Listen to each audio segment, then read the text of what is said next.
आज प्रातःकाल जब मैं जगा तो कल कौन सी कथा लेकर आपके समक्ष उपस्थित हो जाऊं, इस चिंतन को लेकर बैठ गया। और अभी मैं चिंतन कर ही रहा था कि दूर से एक बड़ी ही सुंदर मधुर संगीत सुनाई दी, जिसके बोल कुछ इस प्रकार थे। चारों युगों में निकृष्ट है कलयुग, चारों युगों में निकृष्ट है कलयुग, और कलयुग में मैं जन्मा हूँ, और कलयुग में मैं जन्मा हूँ। धर्म की छाँव है न ज्ञान का फल है, धर्म की छाँव है न ज्ञान का फल है। ऐसे वृक्ष के तल में बैठा हूँ, ऐसे वृक्ष के तल में बैठा हूँ। तो ये जब गीत मेरे कानों में पड़ा तो मैं सोचने पर मजबूर हो गया कि वाकई कलयुग निकृष्ट है।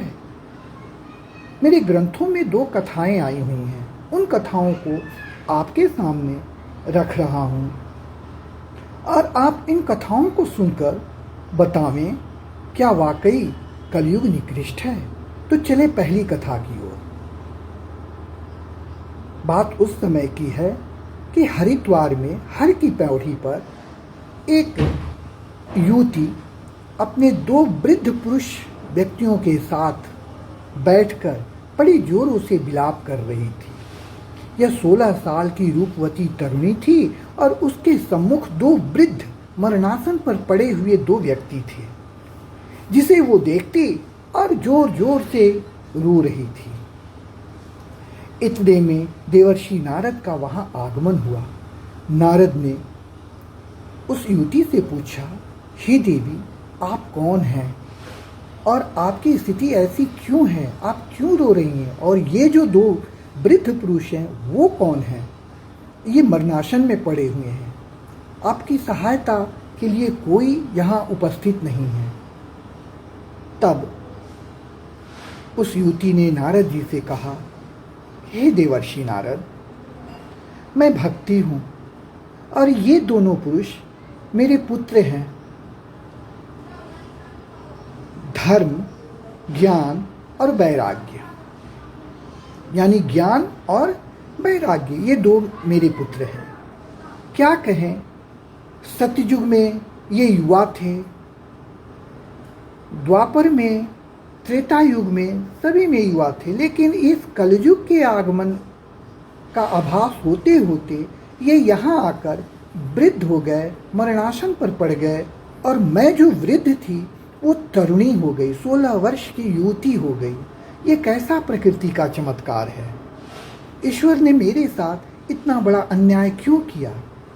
नारद जी मुस्कुराए और उस युवती को समझाया, हे भक्ति, आप भक्ति हैं और ये आपके दोनों पुत्र ज्ञान और वैराग्य सतयुग, त्रेतायुग और द्वापर में युवा थे और आप वृद्ध थी, लेकिन कलयुग के आते ही आप युवा हो गई और ये दोनों वृद्ध हो गए। कारण इसका स्पष्ट है कि कलयुग में इनकी पूछ कम हो जाएगी, इनको कोई नहीं चाहेगा, ना ज्ञान कोई लेना चाहेगा और ना ही वैराग्य की ओर कोई अग्रसर होगा। जो व्यक्ति भक्ति का दामन पकड़ेगा, यानी आपका सहारा लेगा, तो ईश्वर उसे तुरंत प्राप्त हो जाएंगे।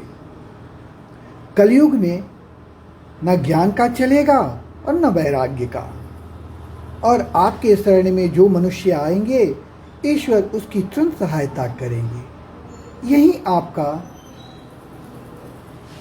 वजह है युवा होने का। और इस प्रकार कलयुग की महत्ता को नारद जी ने भक्ति को समझाया। दूसरी कथा आती है कि महाराज परीक्षित एक बार आखेट करने के लिए वन में निकले। वन में बहुत दूर निकलने पर एक जगह ऐसे पहुंच गए जहां उन्होंने देखा कि एक बलिष्ठ पुरुष काला कलूटा और हाथ में चाबुक लिए था। जहाँ पर एक गाय जो लंगड़ी थी और एक बैल जो 3 पैरों से लंगड़ा था, गिरे पड़े थे और वो काला कलूटा पुरुष उनको चाबुक से मार रहा था, उन्हें कष्ट देते जा रहा था। यह देखकर परीक्षित को गुस्सा आया और उन्होंने तरकस से तीर निकालकर उस व्यक्ति पर तान दिया और कहा कि आप कौन हैं और मेरे राज्य में इस तरह का अन्यायपूर्ण कार्य क्यों कर रहे हैं। तब उस व्यक्ति ने देखा कि अगर मैं सही बात ना बताऊं तो आज परीक्षित मुझे मार ही डालेंगे, और वो उनके पैरों में शरणागत होकर सारी बातें बताई। उसने कहा कि मैं कलयुग हूँ, मेरा राज्य अब प्रारंभ होने वाला है और मेरे राज्य में पृथ्वी, गौ, धर्म इन सब का लोप हो जाएगा। लोग अत्याचार करने लगेंगे, धर्म का नामो निशान मिट जाएगा।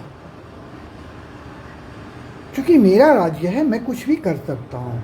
तो परीक्षित और गुस्से में आकर बोले, तब मैं तुम्हें समाप्त ही कर दूंगा, न तुम्हारा राज्य आएगा और न इस पृथ्वी से धर्म का लोप होगा। बात बिगड़ते देख उस